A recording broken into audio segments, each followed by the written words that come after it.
it's a big one.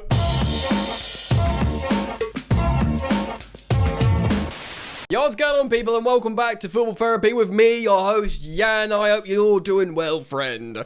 We go to war at Stamford Bridge against the old enemy, Arsenal, who, by the way, we've got like one win in 12 games against. This can only be described as unacceptable. They used to be our plaything. We always used to beat Arsenal. Death, taxes, and King Didier Drogba dunking on those gooners. I heard people say this the other day on a podcast, that we used to just bully them. It doesn't matter like what form the respective teams were. Chelsea would just turn up against Arsenal, home and away, and just beat them up physically. And all their fancy little ticky-tack of pretty football, trying to walk the ball in the back of the net, we just slap them and Drogba would dunk on them. But it feels like the tables have turned a little bit, and I heard someone describing it as the other way around, and it hurt my soul. But it's kind of true.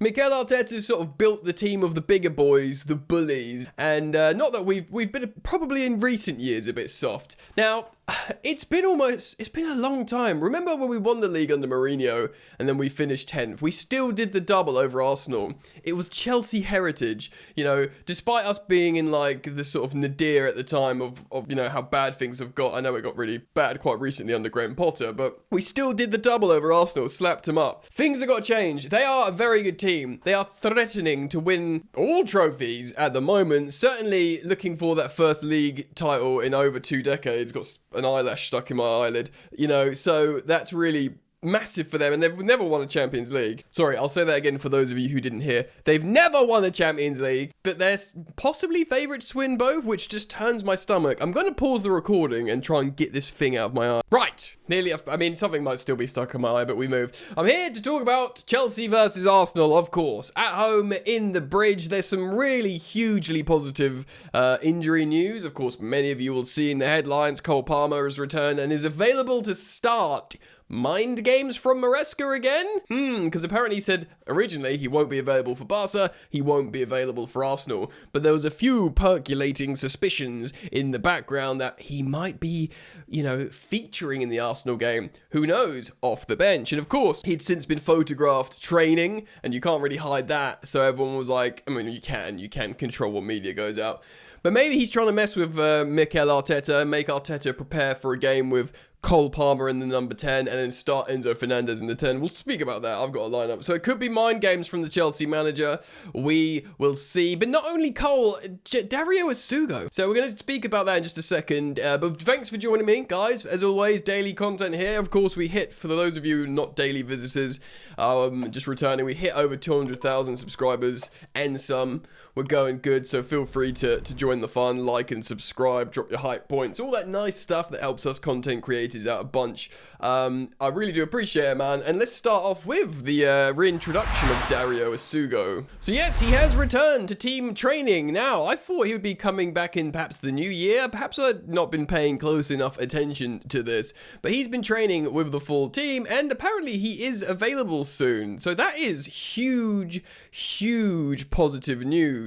He says he's been taking part in the full team session. Now, of course, we brought in Dario Asugo to be the Moises Caicedo backup. Big job, because if you're going to try and back up the best central defensive midfielder in the world, and you're a young player, it's a huge amount of pressure on you. But the truth is, he is a really good sort of destroyer, classic CDM. And of course, in his absence, we play maybe Romeo Lavia there. Lavia is a different profile of player. He can play central defensive midfield. He'd probably say I'm a CDM, but it's a different style of play, and he's a little bit more progressive in terms of ball carrying, Romeo Lavia. I'm not for a second trying to suggest he's a better player. Everyone's inferior to Caicedo, but he's kind of unique and has got his own positive traits, Romeo Lavia. And of course, interestingly, in a twist of fate, and Andre Santos, who Maresca saw as the Enzo Fernandez kind of deputy, that kind of box-crashing, goal-scoring number 8. Of course, he scored loads of goals for Strasbourg in that 18-month loan. But recently, it seems Maresca's perception of Andre has changed, and he will play him as a sort of 6, a lone pivot, if you will. So yeah, a goal-scoring central defensive pivot in Andre Santos. There are options, but truly, in terms of you want a guy that can run around, mop up and make tackles, and that's his jam. Look, look no further than Dario Asugo, and because we're seemingly playing Moises Caicedo into the ground and he hasn't been fully fit lately, it's so important that he has this rotational option. Even if, like, you know, certain game states, you're really trying to defend a 1-0 lead, and you, I don't know, bring on Dario Asugo for an Enzo Fernandez, and you've got 2 destroyers on the pitch to just defend your lead. I mean, that would be really important as well. That would be a great option to have. So it's hugely positive news that Dario Asugo is back. And yeah, just quickly as well, Cole Palmer, of course, he has returned. He's been training. He's obviously been chomping at the bit to get reintegrated into this Chelsea side. He's still not got going this season yet because of this long-term groin injury. He would have seen Chelsea play really well. Of course, second in the league, have the opportunity to make that 3 points tomorrow, beating Barcelona.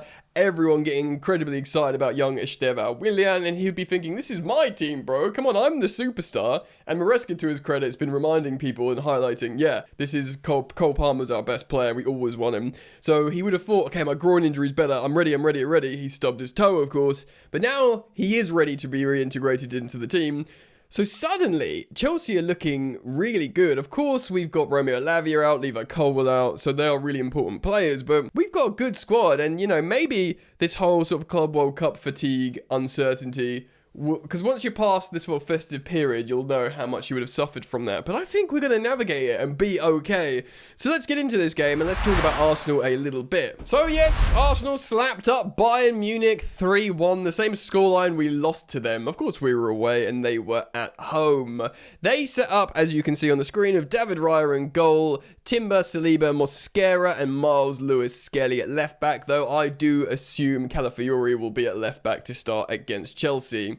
I do also assume it's going to be the same midfield three against Chelsea with Zubamendi, Rice, and Ebe Eze. Bukayo Saka will start, of course, on the right wing. Now, Leandro Trossard apparently might still be available to start. I know Martinelli came off the bench to score for them, and of course, Noni Madueke has returned, and he will play, you know, right or left wing for Mikel Arteta. I think Trossard might actually be available to start. Look, and the real question is, who's going to start up top? Is it going to be Mikel Merino? Could it be Leandro Trossard? I'm not entirely sure when Gyökeres is going to be back, or Kai Havertz. I mean, wouldn't it just be typical if one of those guys, you know, spawn for the Chelsea game? Of course, Havertz scoring against Chelsea last season, and the narrow, you know, soaked in narrative there, being an ex-Chelsea player. The truth is, Arsenal have lots of good players. This is the narrative of them this season, that they've got the squad. The last few seasons, they've been a really, really good team, drilled incredibly well, incredibly physical. So good to like navigate Premier League football, physicality, set pieces, not getting bullied, being defensively resolute. I mean, that's the thing. Another thing about Chelsea here will be to stick a couple of past them, because they are on track to match/beat the record that Chelsea set of 15 goals conceded in a single season. Chelsea stick a couple of goals past them and they'll feel much better about that. Even if it ends like a 2-2 or something, it will be feeling good to make that defense creak a little bit more and show other teams you can create chances against them. But they've got a really, really good side. And of course, they do rely on set pieces massively. They have for the last 3 years, but they can also score an open play. So it's a bit of a nonsense, this whole bantering. I mean, look, people take the mick out of them for scoring corners because they just want to find a way to like take the mick out of them. Do you know what I mean? Like, a little bit of sticking up hair there. What is that? Some fluff or something? You know, so if it was your team, if it was Chelsea and we're scoring loads of corners, we'd be using it as like a meme as well, as a point of fun. You score goals, who gives a roddy so-and-so? Do you know what I mean? Right, so let's talk about how I think we should line up. I'm going to show you the lineup that I've built now. Here we go. I feel like I'm being a little bit risky here. Robert Sanchez in goal, no risk there. First choice senior superstar fullbacks, Cucurella and Reece James, no risk there. Now, I wondered whether to play the same centre-back partnership as the 3-0 Barcelona win at home, and maybe that's the right thing to do. Chalobah on the left, Wes Fofana on the right. In my head, I was thinking, oh god, Arsenal, oh god, corners. I was thinking, start Badiashile and Tosin, just because they're giants, you know? Just because they're absolute giants, and in both boxes, they'll be really useful. I have put Badiashile on, and I'm putting Chalobah in his preferred right centre-back role.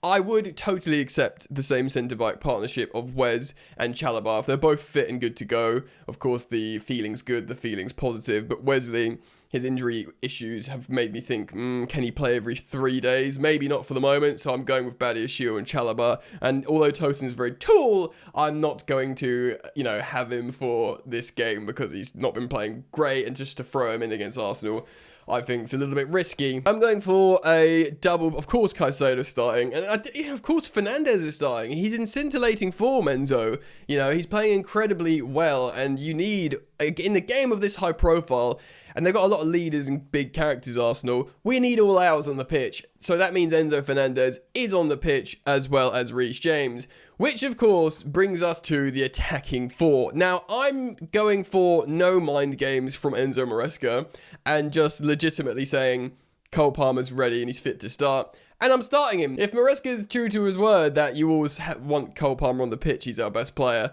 And if he is good to go, if he has been training, if he's fully rested, maybe he doesn't play the full game. Maybe he plays 60 minutes. But 60 minutes is better than like 30 off the bench, let's say. So I'm going for Cole Palmer to start against Arsenal at Stamford Bridge. I think he can feel the vibe, he'll feel himself, and therefore he's my number 10. With that, I am starting Liam Delap up top. I nearly went for João Pedro, but I thought if we're having diminutive small players in that attacking three, I do want a proper number 9 because I want more height in the box.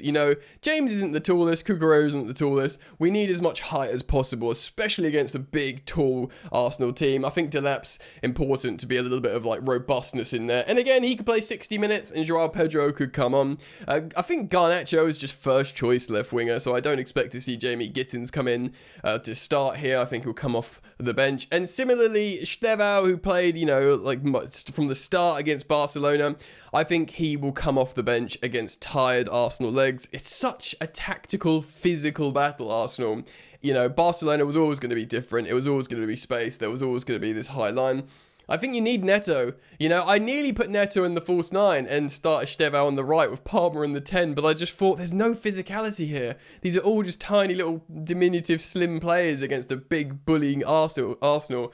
So I'm going Delap, I'm going start Pedro Neto for his professional nous, and then I'll try and give 35 minutes to Estêvão to really burn on those Arsenal players later on when they're a little bit more leggy, and I think you can really turn up the heat. Again, I feel like I always need to say this, Estêvão will start high profile games. He started against Barcelona, but I think this is the move for this game. If he starts Estêvão, I won't be angry at it because he's just exciting to watch football. But I think for this particular matchup, giving the majority of the minutes to a Pedro Neto is the thing to do. So that is my lineup. Now, we could see substitute appearances from Malo Gusto if he doesn't start. Different centre-backs, maybe. I don't know. Although you'd probably want to keep the same centre-back partnership on the pitch for the 90, especially in a game like this. Certainly, Estêvão, if he doesn't start, he'll be a sub. I think the striker will change. Who knows? Maybe a Mark Gu instead of a João Pedro. Maybe João Pedro is dropping down the pecking order at the moment. He could well be. Although, I would be interested.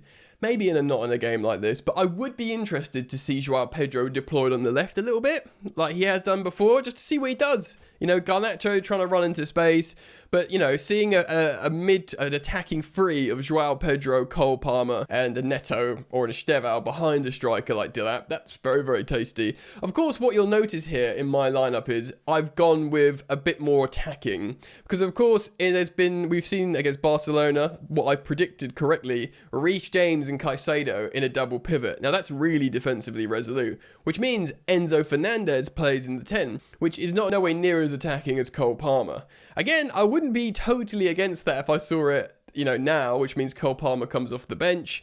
If you start a game with both Cole Palmer and Estêvão on the bench, you'll probably hear a lot of Chelsea fans going a bit mental. It's not very centered, my camera. No, there would be unless you win, of course. But imagine the fear of Arsenal bringing Palmer and Estêvão off the bench at the same time against tired legs. Again, it would remind me of that time, remember, against Spurs under Conte when we brought off Hazard and Costa off the bench and absolutely slapped him. It was a League Cup game, I think. Yeah, he didn't start Hazard or Costa, but brought them both off the bench and against a tired Tottenham, and we absolutely destroyed them. Yes, but obviously it's risky. I don't know. I'm going for a little bit more risk because the pressures, dare I say, I know we've got an awful record against Arsenal and it feels like it's a high pressure game that, make a title race, finally get some, beat Arsenal, we don't beat them anymore. You're at home, you've just had a big win. There's pressure in that sense, but at the same time, all the bookies are making Arsenal clear favourites. Everyone's expecting Arsenal to win, and Arsenal will feel like they have to win because this has got to be their season. So in that kind of way, we can kind of like chill out a little bit. I am going to be a little bit boring, I'm sorry guys, and I'm going to predict a score draw.